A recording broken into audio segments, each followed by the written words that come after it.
जोहार साथियों, सांस्कृतिक बदलावों के ऐसे वीडियोस के लिए चैनल को सब्सक्राइब करें, लाइक, शेयर और कमेंट करें।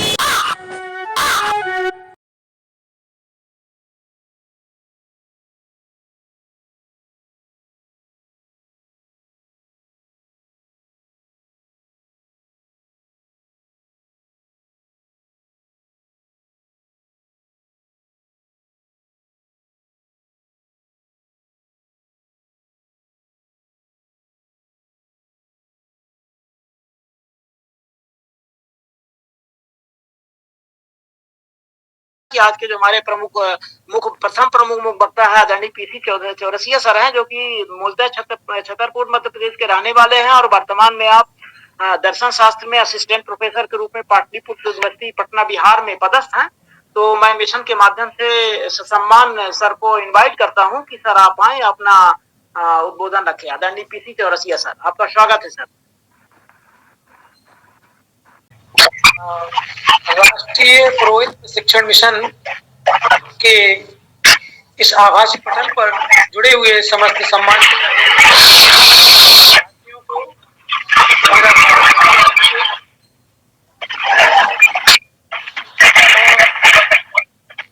इस नाम से, राष्ट्रीय पुरोहित प्रशिक्षण मिशन के एक नाम से जो ये शुरुआत और ये पहल की गई है, ये बहुत ही सराहनीय पहल है। जिन लोगों ने भी इसकी शुरुआत की है, मैं सबसे पहले तो उनको सादर धन्यवाद देता हूं कि उन्होंने इस कार्यक्रम को प्रारंभ किया। और जहां तक रही बात तो कि हमको क्यों स्टार्ट करना पड़ा, मैं वहां से थोड़ा सा बताना चाहूंगा कि हमारे समाज का नेतृत्व दूसरे जो लोग कर रहे थे, जो लोग हमारे समाज को गाइड कर रहे थे, उससे जुड़ा हुआ मामला है। पुरोहित का जो कार्य है वो हमारे संपूर्ण समाज को, हमारे परिवारों को गाइड करता है। और यह न केवल हमारी परिवार के निर्णयों से डिपेंड है, बल्कि हमारे समाज के निर्णय से डिपेंड भी करता है। और हमारी केवल सामाजिक परिस्थिति नहीं, बल्कि आर्थिक परिस्थिति और राजनीतिक परिस्थितियों से भी जुड़ा हुआ मैटर। तो हमारे समाज का जो नेतृत्व करता जो लोग थे, वो इस हमारे समाज को एक भ्रमित कर ऐसी ऐसी बातें समाज में डाल दी गई थी कि जैसे समुद्र पे होए हमें कहानी। ये नेतृत्व करता ही लोग हमको बता रहे थे कि हमको क्या करना चाहिए, किस दिशा में जाना चाहिए। तो हमारे संपूर्ण समाज की जो दशा है वो उसकी दिशा के ऊपर डिपेंड करता है, क्योंकि हमारा समाज को मार्गदर्शन देने वाला कोई है। और हमारे समाज का आज भी यदि हम सोचें तो 99% समाज उनके मार्गदर्शन में आज आगे बढ़ रहा है। धर्म के क्षेत्र में यदि हम देखते हैं कि मैं, जहां तक मेरी समझ है, मेरा ऐसा मानना है कि जितने भी लोग हमारे जुड़े हुए लोग हैं, साथी हैं, तो हम लोग कहीं ना कहीं तो जब हमारी तार्किकता और बौद्धिकता बढ़ती है, शिक्षित होते हैं हम, तो सबसे पहले उन चीजों पर हम कटाक्ष करते हैं, उन चीजों का हम विरोध करते हैं जो हमारी तार्किक बुद्धि को एक्सेप्ट नहीं होता है। और चूंकि आस्था, धर्म एक आस्था से आस्था प्रधान मामला है, और आस्था में तर्क को एकदम दरकिनार किया जाता है। धर्म और विज्ञान में डिफरेंस यही है कि धर्म एक तरफ संपूर्णता आस्था पर डिपेंड करता है और विज्ञान जो है पूरी तरह तार्किकता की बात करता है। और यही इनका विरोधाभास है। इनके बीच में एक कड़ी है, एक चैन है जो ज्वाइंट करती है, वो है दर्शन। तो दर्शन चूंकि मेरा सब्जेक्ट भी है, मैंने दोनों सब्जेक्ट को कनेक्ट करने वाला, एक तरफ विज्ञान को कनेक्ट करता हूं, एक तरफ धर्म को भी कनेक्ट करता हूं। धर्म पूर्णतः आस्था पर डिपेंड करता है और विज्ञान हमारा पूर्णतः तर्क पर डिपेंड करता है। लेकिन जो दर्शन है, जो दर्शन का अर्थ सीधे सीधे यह है कि जो चिंतन है, हमारा विचार है, वो दोनों को मार्गदर्शित करता है, चाहे वो विज्ञान हो चाहे धर्म हो। जब जब भी धर्म भटका है, धर्म दिग्भ्रमित हुआ है, धर्म की दिशा गलत हुई है, तो उसको मार्गदर्शन करने का काम, मार्गदर्शित करने का काम दर्शन ने किया है। इसी तरीके से विज्ञान भी जब जब अपनी सीमाओं का अतिक्रमण करता है तो उसको भी मार्गदर्शित करने का काम दर्शन करता है। उदाहरण के लिए मान लीजिए हम एक विज्ञान के एक एग्जाम्पल को लें, क्लोनिंग। विज्ञान ने तरक्की करते करते यहाँ तक पहुंच गया कि हम सब जानते हैं कि हम मंगल ग्रह पर पहुंच गए हैं, चंद्रमा पर पहुंच गए हैं और हम क्लोनिंग पर पहुंच गए हैं। क्लोनिंग माने हम किसी भी जीव जंतु जानवर या यहाँ तक कि मनुष्य का हूबहू शक्ल के हम कई सारे मानव तैयार कर सकते हैं। अब इससे होगा कि जो मानव की पहचान है वो खत्म हो जाएगी। एआई टूल्स भी आ गए हैं, तो हमें विज्ञान की तरक्की हमें हमारी सुख सुविधाओं के लिए है, अच्छी बात है, लेकिन विज्ञान की तरक्की वहां तक ठीक है जहां तक वो मानवता और मानवीयता को बरकरार रखे। जहां से मानवता और मानवीयता हमारी उसको ठेस पहुंचती है, वो खत्म होती है, उसको संकट पैदा होने लगता है, वहां विज्ञान का अति डेवलपमेंट, अति विकास हमारे लिए घातक है। ठीक ऐसी परिस्थिति हम देखते हैं कि धर्म की भी है। धर्म में भी जहां धर्म तक ठीक है कि हमें धारण करना चाहिए, धर्म का मतलब कर्तव्य से, आशय से है, न्याय से है, लेकिन जहां धर्म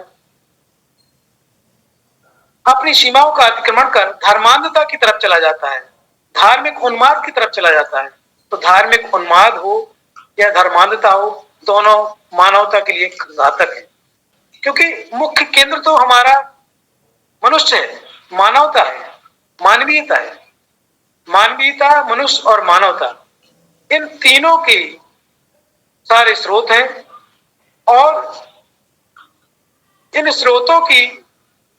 स्रोतों को डेवलप करने में जो भी है, चाहे वह हमारा अर्थ हो, चाहे संस्कृति हो, चाहे सामाजिकता हो, चाहे आर्थिकता हो, चाहे राजनीति हो, चाहे विज्ञान हो, चाहे धर्म हो, वो सब उसके स्रोत के रूप में काम करते हैं। तो हम देखते हैं कि हमारे ऊपर संस्कारों का इफेक्ट पड़ता है। और हम यदि वेस्टर्न फिलोसफर्स को देखेंगे तो जिसमें जर्मनी के एक दार्शनिक, प्रसिद्ध दार्शनिक है कांट। जब हम कांट को पढ़ते हैं तो कांट का कहना है कि हमारे ऊपर संस्कारों का बहुत बड़ा प्रभाव पड़ता है। अब जो लोग दिशा दे रहे हैं उन लोगों ने भटका दी, ऐसी उस साहित्य में, उन धर्म ग्रंथों में डाल दी है कि वो अशिक्षित व्यक्ति को तो जो पहली चीज मिलेगी वो उसी को पकड़ करके चलेगा। वो अपने ही विरोध में कई बातें कहता है, लेकिन उसको पता नहीं कि हम अपने आप का विरोध करते, क्योंकि उसको ना शब्दों का पता है, शब्दों का ना अर्थ पता है, शाब्दिक अर्थ पता नहीं है, वाक्यों का अर्थ पता नहीं है।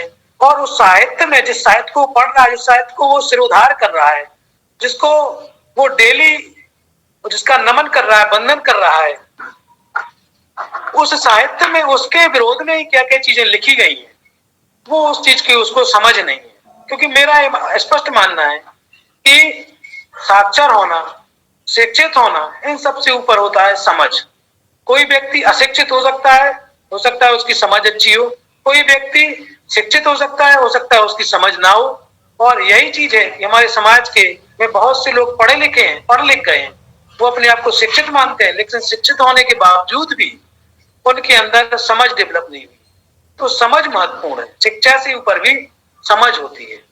वो जो समझ है, ऐसा मेरा मानना है कि इस आभासी पटल पर आज जो लोग जुड़े हुए हैं, प्रथमतः हम लोग विरोध में जाते हैं। किस चीज के विरोध में जाते हैं? जो हमारी तार्किकता पैदा होती है, जो हमारे पास हम शिक्षित होते हैं तो हम तार्किक होते चले जाते हैं। क्योंकि तार्किकता का प्रथम जो बेस है वो शिक्षा है, एजुकेशन है, साक्षरता है।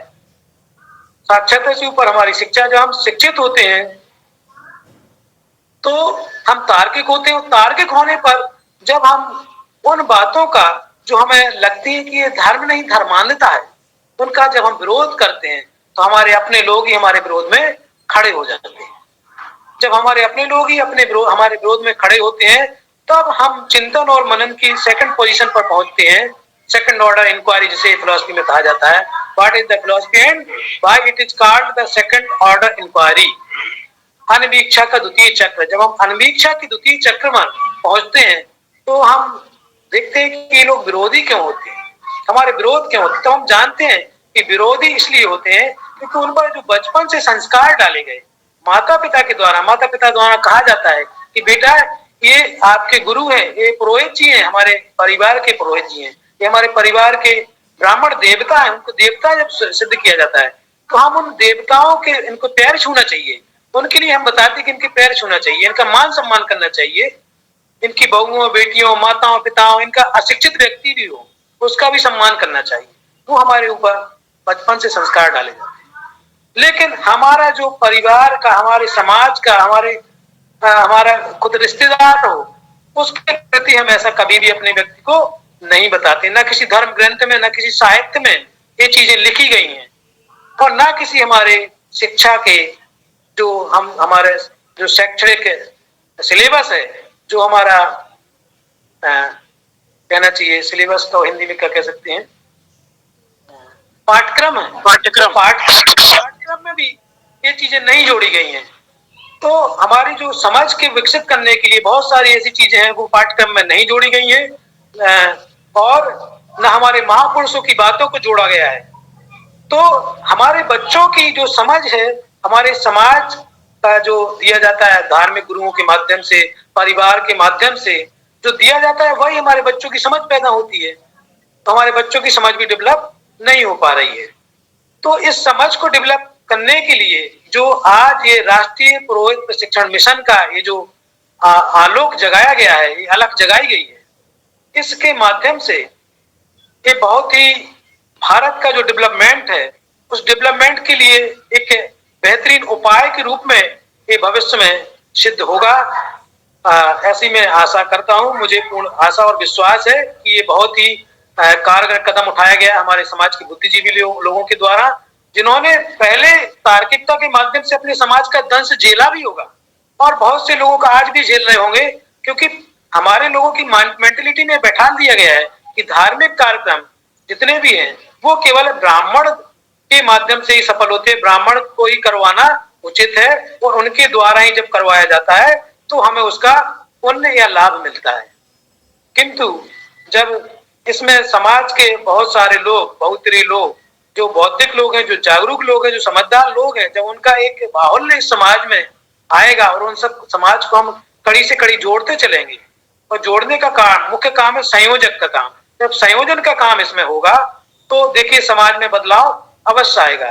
कई ऐसे एग्जाम्पल्स हैं, वो समाज का जो व्यक्ति चेतना में आता है, जो जागृत होता है, जो समझदार होता है, उसको इसकी शुरुआत करना पड़ती है। जो शुरुआत करता है उसे अपने इसकी विरोध, सबसे पहले अपने परिवार का विरोध ही झेलना पड़ता है, और उसके बाद फिर समाज का विरोध झेलना पड़ता है। लेकिन जो व्यक्ति परिवार और समाज के इस विरोध को की परवाह ना करते हुए भी आगे बढ़ता है, आगे चल करके वह एकदम बैलेंस सिद्ध होता है, और लोगों को एक्सेप्ट करना पड़ता है उसकी बात को कि ये बात ठीक है। क्योंकि हमारा समाज, आज हम देखते हैं कि हमारा समाज को जो दिशा दी गई है, इस धर्मांधतावाद के माध्यम से, तथाकथित धर्म जिसे कहा जाता है, कहा गया है, उसके माध्यम से हमारे समाज का आर्थिक शोषण, हमारे समाज का मानसिक शोषण जो किया गया है, जो दिशा मानसिक रूप से दिग्भ्रमित किया गया है, वो बहुत ही समाज को दरिद्रता की ओर ले जा रहा है, गरीबी की ओर ले जा रहा है, आर्थिक स्थिति खराब हो रही है, और जीवन स्तर एकदम निम्नता की ओर जा रहा है।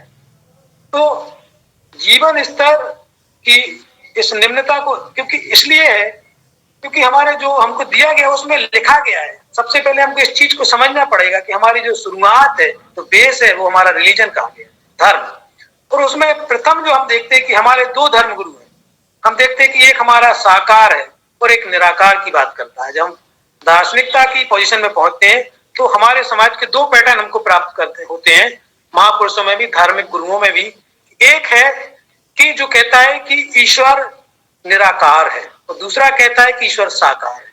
अब यहाँ देखिए निराकार और साकार की बात। जो निराकार है, जिसने निराकार की बात की, उसने कह दिया है, निराकार में यदि हम देखते हैं तो निराकार में सबसे पहले ऊपर माना गया है कि शंकराचार्य, जो शंकराचार्य उनको कहा गया जगत गुरु, उनको जगत गुरु कह दिया गया। और जगत गुरु की बात, जब जगत गुरु है तो उसकी बात को सबको एक्सेप्ट करना है, भले ही वो इंडिया के बाहर उनको कोई न जानता। तो जगत गुरु कह करके उनकी महिमा का बखान किया गया, और कहा गया है कि जगत गुरु आदि गुरु शंकराचार्य ने कहा है कि ब्रह्म सत्यम जगत मिथ्या। उन्होंने एकमात्र ब्रह्म को सत्य मान लिया है और इस संपूर्ण जगत को मिथ्या करा दिया है। जब मिथ्या करार दिया गया है तो ये जगत तो झूठा हो गया। जब जगत झूठा हो गया तो उन्होंने हमको बता दिया गया है कि बाकी सब चीजें मोह माया है। क्या मोह माया है? कि हम जो जीवन में जी रहे हैं और जो हमारा बेस है, हमारा अर्थ है, मुख्यतः हमारा अर्थ है, तो अर्थ हमारा क्या हो गया? अर्थ हमारा हाथ का मैल बता दिया गया। उन लोगों ने हमको हमारे अर्थ को यानी धन को हाथ का मैल बता दिया है और वो स्वयं धनोपार्जन में लगे हुए हैं।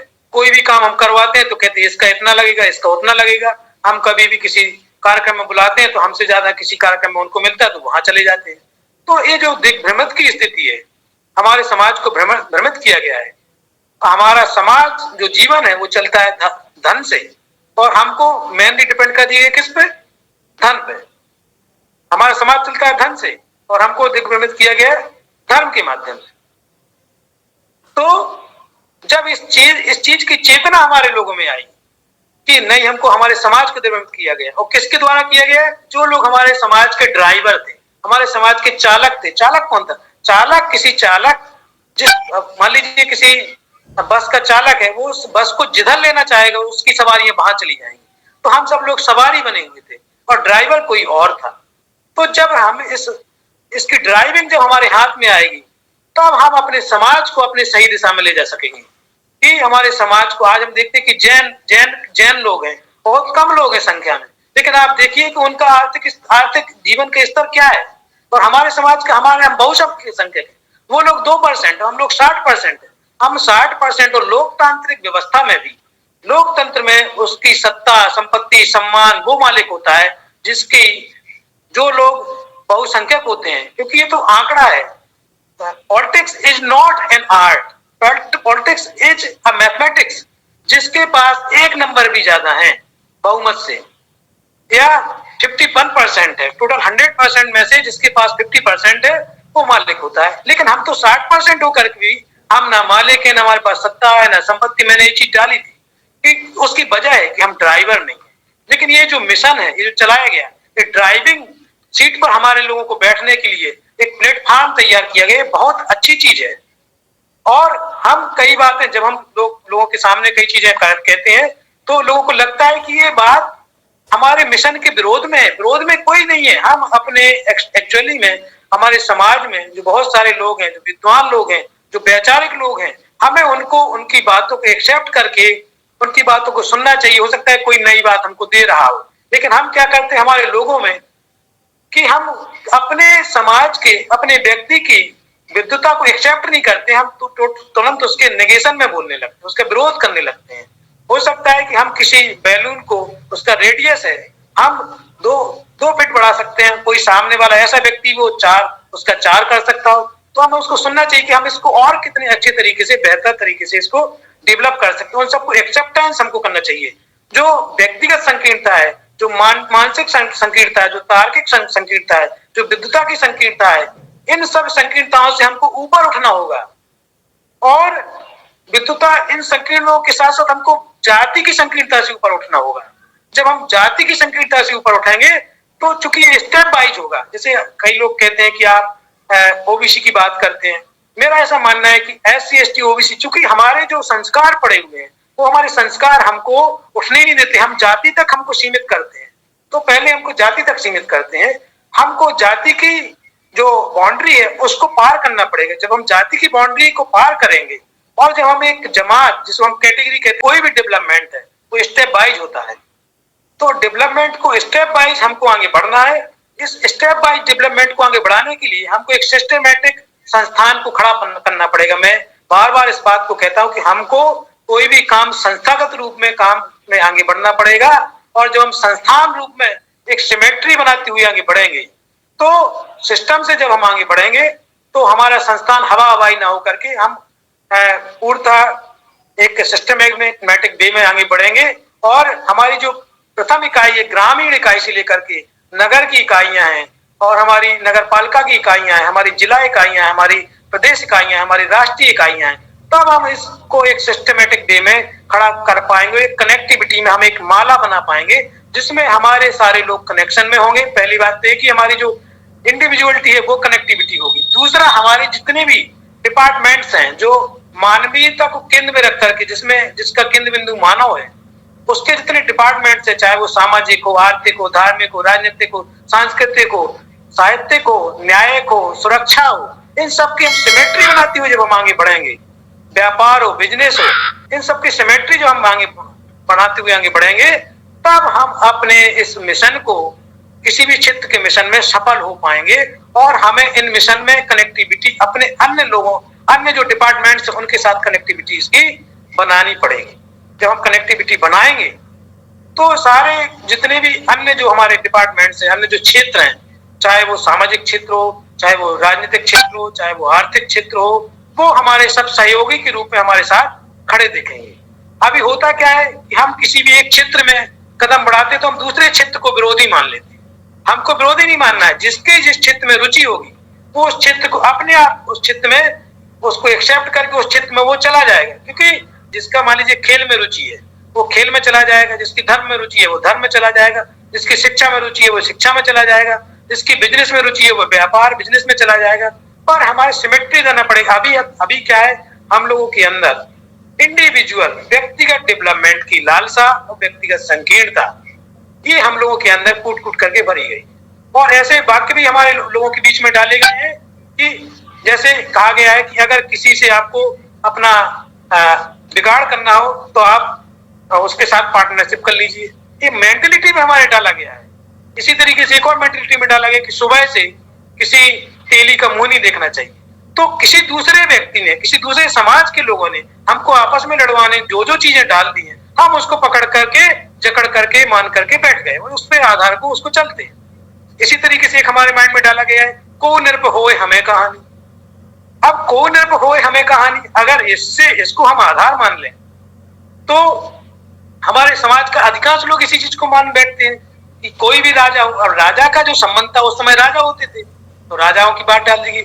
आज जो राजा बनते हैं तो वही तो हमारे पूरे संपूर्ण समाज को प्रभावित करते हैं। हमारे व्यक्तिगत जीवन उससे जुड़ा हुआ है, हमारे परिवार का जीवन जुड़ा हुआ है, हमारे समाज का जीवन जुड़ा हुआ है, हमारे संपूर्ण वर्ग का जीवन जुड़ा हुआ है और हमारा संपूर्ण आर्थिक जीवन जुड़ा हुआ है। हमारा जीवन जीने का स्तर उससे जुड़ा हुआ है।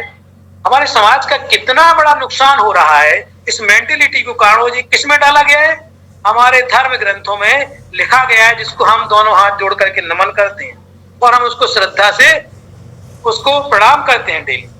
तो ऐसी ऐसी चीजें हमारे उसमें डाल दी गई हैं और हम उसको हमारा व्यक्ति, परिवार, समाज, संपूर्ण वर्ण हमारा उसको मान रहा है। तो हम जब हमारी दिशा गलत होगी तो हमारे समाज का सुधार पॉसिबल है ही नहीं। तो इस पॉसिबिलिटी को, इस सुधार की दिशा में आगे बढ़ने के लिए हमको सिमेट्रिक बनाना पड़ेगा और जितने भी हमारी जो साथ में चलने वाली जो ब्रांचेज हैं, जो विंगे हैं, शैक्षणिक है, आर्थिक है, राजनीतिक है, व्यापारिक है, सांस्कृतिक है, साहित्यिक है, सुरक्षा है, न्याय है, तो उन सब की सिमेट्री बना करके एक हमको परिसंघ डेवलप करना पड़ेगा। जब हम परिसंघ के होंगे तो परिसंघ में जितने हमारे जो भी बौद्धिक लोग हैं उनकी जब एडवाइजरी कमेटी होगी वो परिसंघ अपनी सारी विंगों के लिए एक एडवाइस देगा, एक मार्गदर्शन देगा और एक कैलेंडर प्रस्तुत करेगा। उस कैलेंडर के माध्यम से संपूर्ण डिपार्टमेंट्स के लिए जितने भी हमारे विभाग हैं उन सभी विभागों के लिए वो एक मार्गदर्शिका निकालेगी पूरी वर्ष भर की कि हमको किस इकाई में कौन कौन से प्रोग्राम, कौन कौन से कार्यक्रम, किस स्थिति को करना है। तो सिमेट्री हो जाएगी। संपूर्ण देश में हमारी सारी इकाइयों में एक साथ वो काम लागू हो जाएगा। जैसे हम लागू करेंगे कि ग्रामीण इकाई में किस स्थिति में क्या होना है। अब आप देखिए कि जब ये लागू हो जाएगा और वहां पर हमारे समाज का एक गुरु जो ड्राइवर है वो वहां पहुंच करके उस समाज को ड्राइव करेगा तो सारी विंगे उसके साथ कनेक्ट होकर के पूरे देश भर का जितना ओबीसी समाज है, क्योंकि हमारा जो ओबीसी समाज है पूरे देश में सबसे बड़ा समाज है, बाहुल्य समाज है और ग्रामीण इकाइयां इसकी सबसे बड़ी इकाई है। ग्रामीण इकाई में हमारा समाज अधिकांश जगह आप देखिए कि 60 से लेकर के 80% जो समाज है वो हमारा ओबीसी समाज है, वो हमारा OBC SC ST Bahujan Samaj है, वो हमारा मूल निवासी समाज है, हमारा मूल निवासी समाज रह रहा है। तो सिमेट्री जब बनेगी तो हमारा मूल निवासी समाज में सारी इकाइयां पूरे देश में जब एक साथ प्रोग्राम लगेंगे तो हमारे देश में एक नई क्रांति पैदा हो जाएगी। और जब एक क्रांति पैदा हो जाएगी तो पहले हमारी जो सबसे निचली इकाई है, जो सबसे महत्वपूर्ण इकाई होना चाहिए, ग्रामीण इकाई है, जो किसान इकाई है, वो इकाई जब मजबूत होगी, उसका आर्थिक स्तर, जीवन स्तर जब सुधरेगा, उसका बौद्धिक स्तर सुधरेगा, तो आप देखिए कि पूरे देश का जो डेवलपमेंट है बहुत तेजी से डेवलपमेंट होगा। और इसी के लिए एक सिमेट्रिक हमको यूनिट को खड़े करने की जरूरत है, जहां परिसंघ हो, उस परिसंघ में हमारे सारे बौद्धिक वर्ग, जिसमें तन शक्ति, मन शक्ति, धन शक्ति, जन शक्ति और टेक्निकल शक्ति। तन शक्ति से मेरा आशा है युवा वर्ग, मन शक्ति से मेरा आशा है बौद्धिक वर्ग, जिसको चिंतनशील वर्ग है।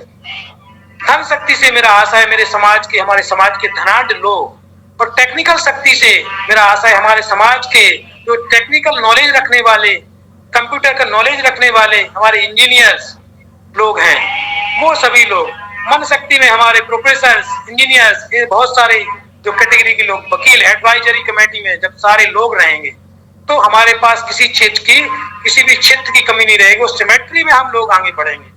तो कभी कभी इसका पूरा कैलेंडर तैयार हो, और इस कैलेंडर के अनुसार हमारी इकाइयों में जब हम कार्यक्रम लगाएंगे, तो पूरे हमारे ग्रामीण इकाई में, नगर पंचायत इकाई में, नगर पालिका इकाई में, और जिला इकाई में, और प्रदेश इकाई में, और राष्ट्रीय इकाई स्तर पर इस सिमेट्री में जब प्रोग्राम हमारे लागू होंगे, तो हमारा मिशन न केवल हमारा धार्मिक क्षेत्र का मिशन, बल्कि हमारा सांस्कृतिक क्षेत्र का, साहित्यिक क्षेत्र का, न्यायिक क्षेत्र का, सुरक्षा क्षेत्र का, आर्थिक क्षेत्र का मिशन, सभी क्षेत्रों के मिशन हमारे आगे बढ़ेंगे।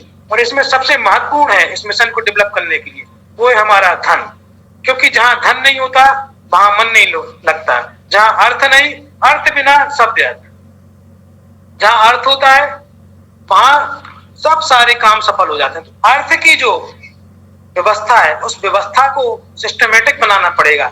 छोटी छोटी हमारे समाज में धन की कमी नहीं है, लेकिन विश्वसनीयता की कमी। विश्वसनीयता की कमी इसलिए है क्योंकि हमारे लोगों में ऐसा नहीं है कि मूवमेंट नहीं चल रहे, हजारों लोग मूवमेंट चला रहे हैं, लेकिन उन सारे मूवमेंट्स को, उन सारे आंदोलनों को संयोजित करने के लिए कोई प्लेटफॉर्म नहीं है। तो संयोजित करने के लिए कोई प्लेटफॉर्म लाने की जरूरत है, जहां सारे लोगों का संयोजन हो, और सबको इतना, मेरा ऐसा मानना है कि हमारे इस देश में कोई भी इतना मतलब व्यापक रूप से स्थान खाली पड़े हैं, उतने हमारे लोग योग्य नहीं है जितने हमारे लिए स्थान खाली पड़े हैं। लेकिन वजह क्या है, हम लोग अपने एक दूसरे की टांग खींचने में लग जाते हैं कि उसका हाथ पर उठा के आगे बढ़ते हैं। तो हम यही बहुत ज्यादा समय नहीं लेंगे, वक्त लोग भी हैं। मेरा ऐसा निवेदन है, इस संपूर्ण आभासी पटल पर जुड़े हुए पूर्ण जो विद्वानगण हैं, विद्वत लोग हैं, मेरा निवेदन है कि मेरा इसमें गहन चिंतन है, और मेरा ही नहीं, बहुत सारे गहन चिंतन होगा। मैंने इस पर पूरा न केवल गहन चिंतन किया है बस, बल्कि इसका पूरा संविधान लिखा हुआ है। तो इस पर कभी हम लोग बैठ करके एक सिमेट्री बनाएं, उस सिमेट्री के माध्यम से अपने प्रदेश स्तर के लिए और राष्ट्रीय स्तर के लिए एक सिमेट्रिक संस्थान को खड़ा करें, जो रजिस्टर्ड संस्थान हो। कहीं कोई रजिस्टर्ड करने में भी हमको कोई दिक्कत नहीं होगी। जैसे कुछ लोगों का मानना है कि हम रजिस्टर्ड करेंगे, लोग हमको करने ही नहीं देंगे। मेरा ऐसा मानना है कि जब हमारे सारे बुद्धिजीवी लोग हमारे साथ खड़े होंगे, डॉक्टर, इंजीनियर, वकील, प्रोफेसर, बुद्धिजीवी, चिंतक, युवा, महिला, सारे लोग खड़े हो जाएंगे ना एक साथ, तो मुझे नहीं लगता है कि हमारे लोगों के पास किसी फील्ड का नॉलेज की कमी पड़ेगी। हमारे समाज में बहुत नॉलेजफुल लोग हैं, और कहीं कोई दिक्कत नहीं हो। जब समाज खड़ा हो जाता है, कोई हमको आगे बढ़ने से, इस अच्छे काम के लिए आगे बढ़ने से कोई रोक नहीं सकता है। और हम एक समझ लीजिए हवा भरी फुटबॉल है ओबीसी, जिसको कुछ लोग अपने पैरों के नीचे दबाए हुए हैं। उनका पैर हम जैसे ही हम हटाएंगे तो इसको ऊपर आना ही है, और इसको अपनी जो पोजीशन है उसमें पहुंचना ही है। उसको पहुंचने से कोई रोक नहीं सकता है। तो मैं अब और ज्यादा समय ना लेते हुए, मेरा यही निवेदन है इस सभा से कि आप सभी लोग एक सिमेट्रिक बना करके आगे बढ़े। और बहुत ही अच्छा कार्यक्रम आप लोगों ने स्टार्ट किया है। इत्तेफाक से हम लोग इस पटल पर आज मिल रहे हैं, तो ये इत्तेफाक ही होगा कि हमको कहीं से किसी ने जोड़ा, और हमारे जैसे सैकड़ों हजारों लोग और भी इस समाज में चिंतक होंगे। तो बस उन सबको एक साथ संयोजित करने की जरूरत है। उन सबका संयोजन के लिए हम लोग काम करें, न केवल धार्मिक क्षेत्र में, बल्कि जितने भी क्षेत्र हैं उन सब क्षेत्रों का हम लोग संयोजन करें, और एक नया सिस्टम पैदा करें। खासतौर से मैं बिजनेस जो अपना प्लेटफॉर्म है, एक आभासी, मैंने उस दिन भी शायद कुछ लोगों को बताया था कि हमने एक ओबीसी समाज के कर्मचारियों को सिस्टमेटिक करने के लिए, एक मंच पर लाने के लिए ओबीसी कर्मचारी जन कल्याण संघ, ओबीसी केकेएस के नाम से एक संगठन का रजिस्ट्रेशन कराया है। वो हमारे, इसलिए हमने उसको किसी जाति तक सीमित नहीं किया है। तो उस प्लेटफॉर्म के माध्यम से हम अपने, ना वो राष्ट्रीय स्तर का मंच है, उसमें हम अपने न केवल मध्य प्रदेश से बल्कि संपूर्ण देश के जो अधिकारी कर्मचारी वर्ग है उनको हम लोग उस मंच पर ला करके हम एक सिमेट्री बनाए और उसके माध्यम से हम आगे बढ़े। और हम दूसरा प्लेटफॉर्म हम तैयार करने की पोजीशन में, जैसे आपने ये राष्ट्रीय मिशन धार्मिक क्षेत्र में लागू किया है, यह खड़ा किया है, बहुत अच्छा है। उसमें हमने ये व्यवस्था डाल दी है कि हम सब उसके रजिस्ट्रेशन के माध्यम से, उस प्लेटफॉर्म के माध्यम से हम सारे क्षेत्रों में काम कर सकते हैं और सभी के लिए खुला है। उसमें हमने सारी जातियों का संयोजन किया है, उसमें यादव भी है, उसमें कुशवाहा भी है, उसमें पटेल भी है, उसमें चौरसिया भी है, उसमें अन्य तमाम पाल भी है, जितनी भी हमारी ओबीसी समाज की जाति है हमने सबके संयोजन के लिए उसमें डाला हुआ है। वो जातिवाद से ऊपर के उठ करके वो संगठन को हमने रजिस्टर्ड कराया है। अब हम उसमें आगे बढ़ रहे हैं अपने समाज की आर्थिक समस्या को समाप्त करने के लिए कि जो हमारा बह रहा समाज का जो धन बह रहा है किसी दूसरे वर्ग में, तो वो हम सुबह से उठते हैं, उठ करके हम चाय पीते हैं या बिस्किट खाते हैं, नमकीन खाते हैं, कुछ भी करते हैं, मंजन ब्रश करते हैं, हमारे समाज का जो धन है वो दूसरे वर्ग में प्रभाव हो रहा है, हमारा समाज गरीबी की ओर जा रहा है। उस धन को भी रोकने के लिए हम एक बिजनेस मंच लाना की कोशिश में प्रयास कर रहे हैं। तो हमारा जो पुरोहित मिशन है, ये उस मिशन, ये हम दोनों लोग सभी लोग साथ में खड़े होकर के उस पर भी विचार कर सकते हैं और उसमें अपने आप आर्थिक इतना हमारे पास मजबूती हो जाएगी कि हमारे पास हजारों करोड़ों रुपए पर मंथ हमारे पास आने लगेगा। हमारा कोई भी मिशन रुक नहीं सकता है और वो बहुत ही इजी प्रोसेस है। बहता हुआ पानी, जो समाज का पानी की तरह बहता हुआ जो धन है, केवल उसको रोकने का प्रयास, उसको कट करने का प्रयास, इस तरीके से बह रहा हमारे समाज का धन। उस समाज के धन को कट कर करके जब हम लगाएंगे तो हमारे समाज में आने लगेगा। हमारे समाज का, चाहे वो सामाजिक हो, चाहे राजनीतिक हो, चाहे धार्मिक हो, कोई भी कार्यक्रम हमारा रुक नहीं सकता है। हम सभी क्षेत्रों में बहुत तेज गति से आगे बढ़ेंगे। तो यही निवेदन है कि इस पर भी हम लोग विचार करें। और मैं केवल बस ये बताना चाह रहा हूँ कि इस जो संगठन का हमने जो प्रारूप तैयार किया है, इसमें अभी तक जो हमारे संगठन के मुख्य डिपार्टमेंट है वो हमारे 21 डिपार्टमेंट है। उसमें पहला है अधिकारी कर्मचारी विभाग, दूसरा है धार्मिक विभाग। देखिए कितना महत्वपूर्ण विभाग हमने दूसरे नंबर पर रखा है धार्मिक विभाग को। तीसरा हमारा खेल विभाग, चौथा है शिक्षा विभाग, पांचवा साहित्य विभाग, छठवां है सांस्कृतिक विभाग, सातवां है मीडिया विभाग, आठवां है स्वास्थ्य विभाग, नौवां सामाजिक विभाग, 10वां आर्थिक विभाग, 11वां छात्र विभाग और 12वां हमारा सुरक्षा विभाग, 13वां न्याय विभाग, 14वां महिला विभाग, 15वां राजनीतिक विभाग, 16वां हमारा किसान विभाग, 17वां गरीब विभाग, 18वां कैडर विभाग, 19वां पेंशनर विभाग, 20वां बेरोजगार विभाग और 21वां हमारा मजदूर विभाग। थोड़ा क्रम आगे पीछे हो सकता है। तो अभी तक 21 डिपार्टमेंट के माध्यम से जब हम एक परिसंघ का नेटवर्क डेवलपमेंट करेंगे तो मेरा ऐसा मानना है कि किसी भी क्षेत्र की कोई भी समस्या, हमारा इतना बड़ा समाज, हम इस देश में इतने बड़े बाहुल्य में हैं और इत्तेफाक है कि आज इस देश में लोकतंत्र लागू है। राजतंत्र होता तो हम एक बात कर पाते और ना हम किसी प्लेटफॉर्म को तैयार कर पाते। तो अभी अवसर है, समय है। और कुछ लोग कहते हैं कि दूसरे लोगों ने जो काम 60 साल में नहीं किया वो हमने 6 साल में कर दिया। मेरा ऐसा मानना है कि टेक्निकल इस युग में हमारे लोग, जो पहले के लोग, जो लोग हजारों सालों में नहीं कर पाए हैं, एक शताब्दियों में नहीं कर पाए, हम उस काम को एक पंचवर्षीय में खड़ा कर देंगे, तैयार कर देंगे और उस लक्ष्य तक पहुंच जाएंगे जो हमारे इस पुरोहित मिशन का जो लक्ष्य है, उस लक्ष्य तक हम अवश्य पहुंच जाएंगे अगर इस सिमेट्री पे काम किया जाता है। इन सारे डिपार्टमेंट के अंतर्गत भी संविधान को तैयार कर लिया गया है। इस पर कभी आप लोग सहमति बनेगी तो हम लोग विचार करेंगे आप सबकी सहमति से, और जो सभी की सहमति से जो नया सिस्टम खड़ा होगा हम उस सिस्टम के लिए आप सभी के साथ हैं। इस पर मध्य प्रदेश में जून में एक चर्चा परिचर्चा होना है। संपूर्ण मध्य प्रदेश के ओबीसी महासभा के जो जागरूक लोग हैं, सामाजिक मूवमेंट में लगे हुए लोग हैं, ओबीसी महासभा के लोग, उन सबके साथ, और यदि सिमेट्री बनती है तो हमारे जो धार्मिक क्षेत्र के, आर्थिक, राजनीतिक, सांस्कृतिक सभी क्षेत्रों के हम सब लोग बैठ करके इस पर एक गहन विचार मंथन करके एक निष्कर्ष पर पहुंचेंगे। यही मैं अपनी बात आज कहना चाहता हूँ। इसके साथ मैं अपनी बात को समाप्त करना चाहता हूँ। जय ओबीसी, जय मूल निवासी, जय भारत।